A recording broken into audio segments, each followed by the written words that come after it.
Hello friends BEd का exam हो रहा है और बहुत सारे लोगों का एग्जाम होने वाला है। आप लोगों के सामने एक क्वेश्चन अराइज हो रहा है कि हम अगर लॉन्ग क्वेश्चन लिख रहे हैं, अगर 16 नंबर का क्वेश्चन लिख रहे हैं तो उसमें हमें कितने पेजेस लिखने चाहिए, कितना पेज लिखना सही होगा, और दूसरा है कि किस तरह से लिखें। ये बहुत इंपॉर्टेंट है बीएड में कि आप जो है अपना आंसर किस तरह से लिख रहे हैं, ये आपको देखना होगा। सो फ्रेंड्स, इस वीडियो में जो है हम लोग बात करेंगे कि अगर आप लोगों को जो है 16 मार्क्स का क्वेश्चन आ रहा है तो उसको आपको लिखना किस तरह से है। अभी जो भी यूनिवर्सिटीज के एग्जामिनेशन है वहां पे लॉन्ग क्वेश्चन पूछे जाएंगे। लॉन्ग क्वेश्चन में 15 नंबर 16 नंबर इसी तरह से पूछा जाता है, तो उसमें हम अभी आपको डिटेल से बताएंगे कि आपको आंसर अपना लिखना कैसे है। सो फ्रेंड्स, अगर आप हमारे चैनल पर नए हैं तो चैनल को सब्सक्राइब कर लीजिए एंड बेल आइकन को भी हिट कर दीजिए, जिससे जब भी कोई भी वीडियो अपलोड किया जाए तो आपको जल्द से जल्द मिले। चलिए, एक और चीज मैं आपको बता दूं इसमें बीएड में कि जब भी आप लोग क्वेश्चन देखते हो क्वेश्चन पेपर में, तो आप लोगों को सबसे पहले जो है लॉन्ग क्वेश्चन को सॉल्व करना है। ये अपने दिमाग में रखना कि लॉन्ग क्वेश्चन को, अगर 16 मार्क्स का ही सिर्फ क्वेश्चन पूछ रहा है आपके एग्जाम में तो अच्छी बात है। जैसे लखनऊ यूनिवर्सिटी है, ललित नारायण मिथिला यूनिवर्सिटी, ऐसे बहुत सारी यूनिवर्सिटीज हैं जहाँ पे सिर्फ और सिर्फ लॉन्ग क्वेश्चन पूछता है, राइट।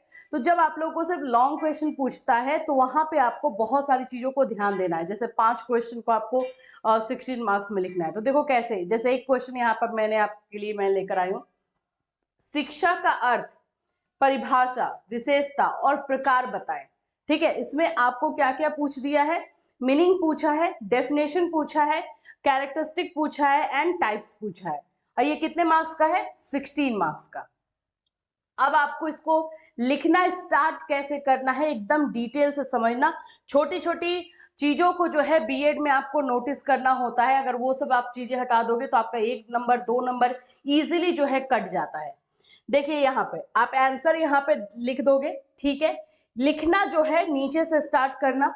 उसमें जैसे सबसे पहले शिक्षा का अर्थ पूछा है तो सबसे पहले जो है हम लोग शिक्षा का अर्थ से स्टार्ट नहीं करते हैं, हम लोग नोइंगली फैक्ट लिखते हैं। मतलब कि साधारण बोलचाल की भाषा में उस टॉपिक के बारे में क्या बोला जाता है। जैसे यहाँ पर देखिए, हमने यहाँ पर जो है आपको बताया है शिक्षा का अर्थ, परिभाषा और विशेषता। ठीक है, यहाँ पे लिख दिया गया है शिक्षा शब्द संस्कृत के शिक्ष धातु में अप्रत्यय लगने से बना है, जिसका अर्थ होता है सीखना या सिखाना।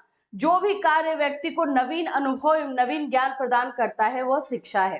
ठीक है, यहाँ पे आपने नोइंगली फैक्ट दे दिया। देखो, इतना लिखने के बाद आपको पैराग्राफ चेंज कर देना है ताकि एग्जामिनर जब आपकी कॉपी को चेक कर रहा है तो उसको एकदम क्लियरली पता चले कि आपने लिखा क्या। विदाउट पैराग्राफ चेंजिंग, आप पैराग्राफ चेंज नहीं कर रहे हो, एक ही बार में लिखते जा रहे हो, तो वो एग्जामिनर के लिए जो है वो वहां से आपका हाफ मार्क्स वैसे काट करके निकल जाता है और जैसे ऐसे ही मार्क्स आपको पुट कर देता है, तो आपको पूरा नंबर तो देगा नहीं। नेक्स्ट हमारा आप देखोगे कि अब हम आएंगे अर्थ में कि शिक्षा का अर्थ जो है हम इंग्लिश वाले मीनिंग के थ्रू देखते हैं क्या है। शिक्षा को यहाँ पे मीनिंग देखो लिखा हुआ है, इसको अंडरलाइन कर दोगे तो और भी अच्छी बात है। और देखो यहाँ पे सिर्फ 2 कलर आपको यूज करना है, blue and black. Blue and black use करके भी आप बहुत सुंदर जो है अपना आंसर लिख सकते हो। शिक्षा को अंग्रेजी भाषा में एजुकेशन कहा जाता है। एजुकेशन शब्द लैटिन भाषा की एजुकेशन शब्द से मिलकर बना है। ठीक है, एडुक्टम शब्द से लैटिन भाषा के 2 शब्दों से बना, ई और डी को। इसका मीनिंग आपको यहाँ पे दे दिया गया। उसके बाद इमीडिएटली आपको पैराग्राफ चेंज कर लेना है। हमने हिंदी में बताया संस्कृत से, फिर उसके बाद हमने इंग्लिश का बताया। अब यहाँ पे पैराग्राफ चेंज करके यहाँ पे लिखो कि इसके अर्थ से हम यह अच्छी तरह समझ सकते हैं कि शिक्षा मनुष्य की आंतरिक शक्तियों को विकसित करने का कार्य करता है। ठीक है, यहाँ पे हमने एक पॉइंट बताया है कि शिक्षा किसे कहते हैं। नेक्स्ट आप जब बताओगे कि शिक्षा जो है जीवन पर्यंत चलने वाली प्रक्रिया है, यानी कि लॉन्ग लास्टिंग है, कंटिन्यूअस चलता है, आप ये बता रहे हो, इसको भी पैराग्राफ चेंज करके बताओगे। तो आप खुद देख लो कि जब भी कोई आपकी कॉपी को इस तरह से चेक करेगा तो कितना क्लियर वे में उसे पता चल रहा है कि आपने क्या क्या बातें आप बताना चाहते हो। ठीक है, तो यहां से यहां तक आपका अर्थ खत्म होता है। ये जैसे यहाँ पे तो ये बहुत ज्यादा यह लंबा पेज है, आप लोगों का ये एक पेज में जाएगा।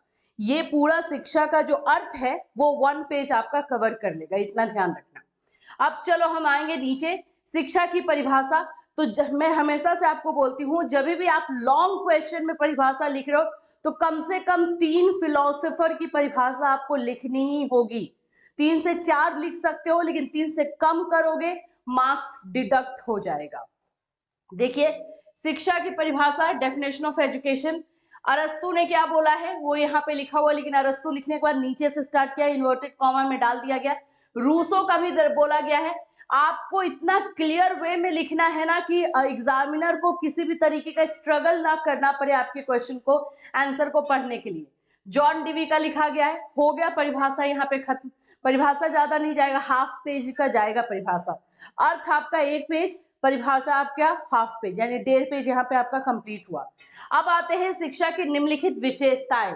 विशेषता हमारा थर्ड पार्ट था, तो विशेषता को हमेशा ट्राई करना पॉइंट्स में लिखने का, कट टू पॉइंट स्टार्ट कर देना। देखो जैसे शिक्षा की निम्नलिखित विशेषताएं हैं, ठीक है, पॉइंट स्टार्ट हो गया है, पॉइंट में चाहे 5 पॉइंट लिखो, 4 पॉइंट लिखो, 6 पॉइंट लिखो, 7 पॉइंट लिखो, लेकिन पॉइंट में आंसर देना है एकदम। तो यहाँ पे शिक्षा एक सदस्य व सचेतन प्रक्रिया है। देखो यहाँ पे 1 नंबर दे करके यहाँ पे आपको अंडरलाइन कर देना है, एक लाइन छोड़ करके नीचे से एक्सप्लेनेशन स्टार्ट करना है, ध्यान देना है सब। आप यहाँ पे पैटर्न देखिए कि किस तरह से लिखा हुआ है, आंसर तो आप लिख ही लोगे। सेकेंड नंबर सेम, आपको यहाँ पे अंडरलाइन किया गया है, नीचे से स्टार्ट किया गया। एक्सप्लेनेशन जो है आप 2 लाइन, 1.5 लाइन, 3 लाइन लिख सकते हो, ज्यादा लंबा मत लिखना। पॉइंट्स लिखने में बिलीव करना कि हम ज्यादा से ज्यादा पॉइंट्स लिखेंगे तो वो सही रहेगा। फिर है शिक्षा विकास की प्रक्रिया है, थर्ड नंबर। फोर्थ नंबर है शिक्षा का अर्थ केवल विद्यालय में प्रदान किए जाने वाले ज्ञान से नहीं है, ठीक है। फिर उसके बाद फिफ्थ नंबर है शिक्षा एक प्रगतिशील परिवर्तन है, शिक्षा एक द्विमुखी प्रक्रिया है, शिक्षा एक त्रिमुखी प्रक्रिया है। अब यहाँ पे थोड़ा देखना, जहां पे लगे कि यहाँ पे हम डायग्राम डाल सकते हैं, चार्ट डाल सकते हैं, वहां पे जरूर डालना। जैसे कि शिक्षा एक त्रिमुखी प्रक्रिया है, ये कौन बोला है, ये जॉन डीवी ने बोला है, ठीक है।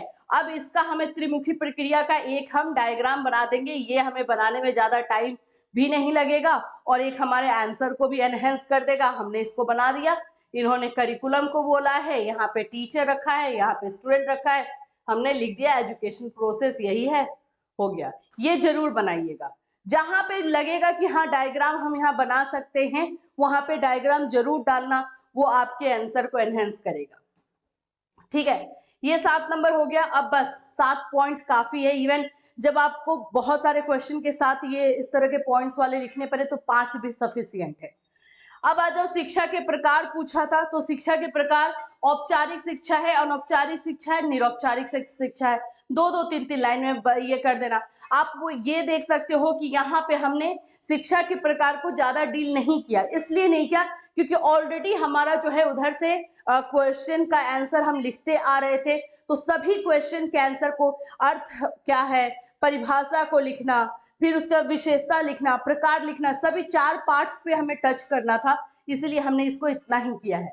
अब लास्ट में जो कि मोस्ट इंपॉर्टेंट मैं आपको बताती हूँ, क्या, निष्कर्ष। ये लिखना बहुत जरूरी है।